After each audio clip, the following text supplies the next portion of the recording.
खान एवं उद्योग सचिव पूजा सिंघल के यहां छापा पड़ने के बाद लगातार तीसरे दिन उनके सीए और उनके पति अभिषेक झा से तो पूछताछ हुई ही घंटों, लगभग 9 घंटे पूजा सिंघल से भी पूछताछ हुई है। उसके बाद पूजा सिंघल को छोड़ दिया गया है। वो ईडी दफ्तर से निकल गई हैं। बताया जा रहा है कि उन्हें फिर से बुलाया गया है, तो दूसरे दिन सुबह वो फिर पहुंचेंगी पूछताछ के लिए। और ज्यादा जानकारी के लिए इस वक्त हमारे साथ हमारे सहयोगी शाहनवाज जुड़े हुए हैं। शाहनवाज, जिस तरह से लगातार 9 घंटे पूछताछ हुई है, क्या कुछ कयास लगाए जा रहे हैं इस पूछताछ को लेकर?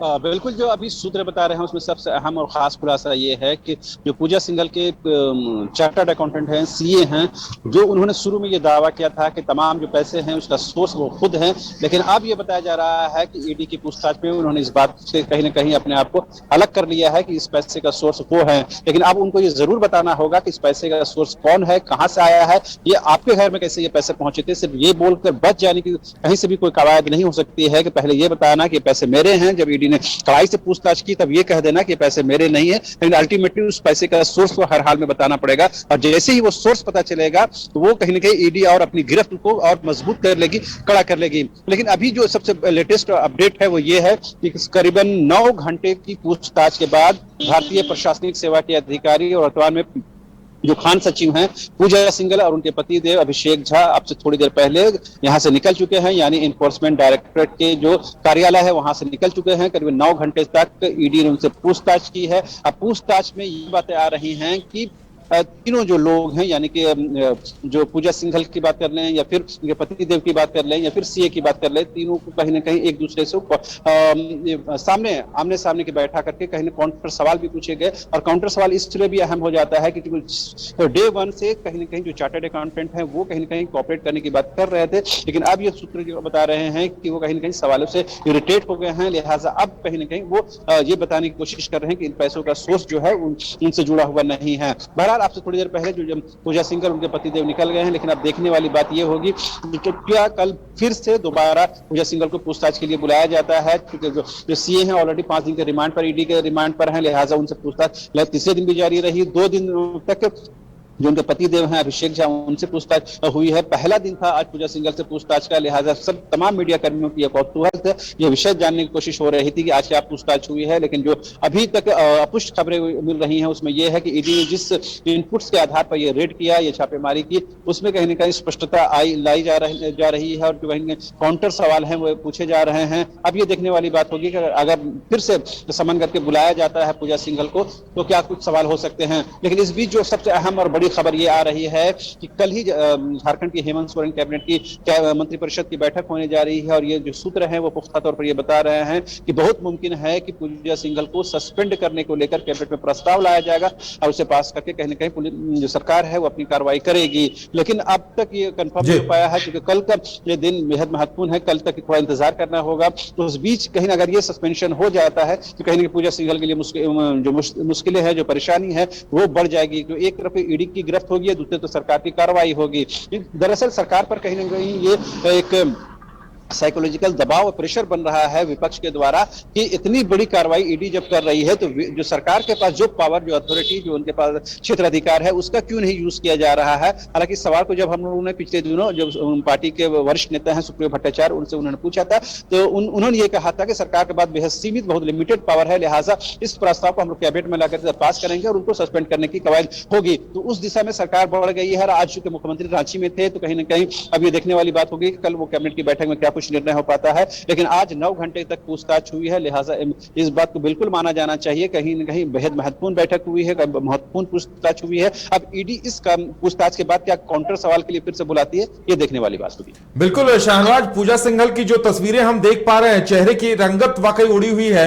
बैंक के अधिकारियों को बुलाया गया था, पल्स अस्पताल की जमीन को लेकर भी सवाल उठे हैं, रांची जिला प्रशासन के अधिकारियों से पूछा गया है। और सीए सुमन सिंह का ये तीसरा दिन था रिमांड का और 2 दिन बचे हैं। यानी क्या कुछ लग रहा है कि ईडी के अधिकारी हालांकि कुछ बताने से, ब्रीफ करने से बच रहे हैं, लेकिन इन हालातों को देखकर कहा जा सकता है कि मामला जितना सामान्य नजर आ रहा था उससे कहीं ज्यादा गंभीर है।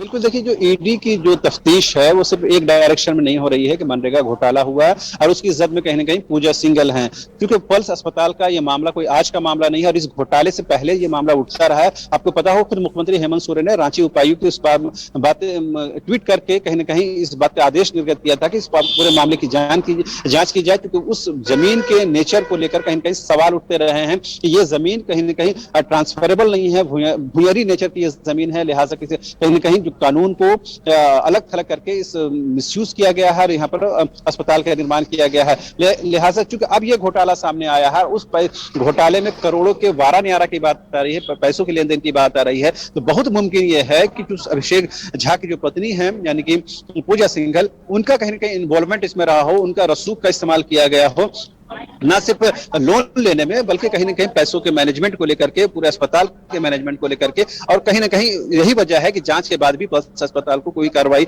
का सामना नहीं करना पड़ा है। तो ऐसे में जिला प्रशासन को भी ये जवाब देना पड़ेगा, कहीं ना कहीं नगर निगम को भी ये जवाब देना पड़ेगा। अब देखने वाली बात होगी कि तमाम जो विंग है सरकार के, तमाम जो सिस्टम है, अगर तमाम सिस्टम का जोर इस बात पर लगता है कि इस मामले को हम लोग पटाक्षेप करना है, तमाम एंगल से करना है, तो निश्चित तौर पर न सिर्फ अभिषेक झा के लिए बल्कि उनकी पत्नी और उनके जो सीए हैं, तो उनके लिए मुसीबत की घड़ी शुरू हो गई है और 3 दिनों तक उनकी मुसीबत सीए साहब झेल रहे हैं। अगले 2 दिन तक और परेशानी उनकी होगी, क्योंकि जो एक के बाद एक सवाल पूछे जा रहे हैं, तो वो कहीं ना कहीं उनके लिए परेशानी का सबब बन रहा है। जी शाहनवाज, लग रहा है कि ये 5 दिनों की रिमांड पूरी होने के बाद और पूजा सिंघल से पूरी तरह से पूछताछ होने के बाद ही ईडी इस पूरे मामले पे अपना ब्यौरा जारी करेगी, क्योंकि जिस दिन छापा पड़ा था उस दिन से कहा जा रहा है कि पूरी सूची मीडिया को दी जाएगी और मीडिया के सामने ब्यौरा रखा जाएगा। ऐसा अभी तक हुआ नहीं है। बिल्कुल, देखिए हम लोग डे 1 से इस बात की कोशिश कर रहे हैं कि ईडी की तरफ से कम एक लिखित तौर पर एक बयान जारी किया जाए कि इतने दिन के छापेमारी में, रेड में क्या कुछ प्राप्त हुआ है, क्या कुछ मिला है उनको, और आगे क्या करना है उस बात को अगर आप हाइड भी करते हैं तो हाइड कीजिए, कम से कम अभी तक की जो अपडेट है वो दीजिए। लेकिन ईडी की तरफ से इनडायरेक्ट, हर आधिकारिक तौर पर नहीं, इनडायरेक्ट इस बात को बताया जा रहा है कि जब ये कवायद कंप्लीट हो जाएगी, तमाम छापेमारी पूरी हो जाएगी, तमाम पूछताछ पूरी हो जाएगी, उसके बाद कहीं ना कंपाइल तरीके से एक रिलीज जारी किया जाएगा, तमाम चीजें, तमाम इनपुट, तमाम डेटा उसमें शामिल होंगे। लिहाजा उसके लिए थोड़ा इंतजार करना होगा। लेकिन जिस एक्टिवनेस के साथ ईडी पूरे मामले को देख रही है और कहीं ना कहीं इन्वेस्टिगेट कर रही है, वो ये बताता है कि आने वाले दिनों में झारखंड में राजनीतिक तौर पर एक बड़ा परिवर्तन होने की उम्मीद है, संभावना है। हालांकि जो झारखंड की सत्ताधारी पार्टी है, कांग्रेस की बात कर ले, झामुमो की बात कर ले, वो इससे इत्तेफाक नहीं रखते हैं। उनका कहना है कि सरकार के पास मेजोरिटी है, पावर है, फ्लोर में वो कभी भी अपने आप को साबित कर सकती है। लिहाजा ये सवाल उठता ही नहीं है कि सरकार जाने वाली है। जी चलिए शाहनवाज, फिलहाल हमारे साथ जुड़ने के लिए और तमाम जानकारी देने के लिए आपका बहुत बहुत धन्यवाद। तो ये थे हमारे संवाददाता शाहनवाज, जो बता रहे थे कि लगातार 9 घंटों तक पूजा सिंघल से बात पूछताछ हुई है। बैंक के अधिकारियों को भी बुलाया गया था। उनके कई बैंक अकाउंट ऐसे हैं जिनमें आय से अधिक संपत्ति मिली है, यानी अब आय से अधिक संपत्ति का मामला चलेगा। पूजा सिंघल पर निलंबन की तलवार लटक रही है। बताया जा रहा है कि कैबिनेट की बैठक के बाद बुधवार को पूजा सिंघल का निलंबन हो सकता है और उनके पति अभिषेक झा को पल्स अस्पताल मामले को लेकर जेल भी भेजा जा सकता है। फिलहाल हमारे साथ इतना ही, हमें दीजिए इजाजत और आप देखते रहिए न्यूज़ 22 को। नमस्कार।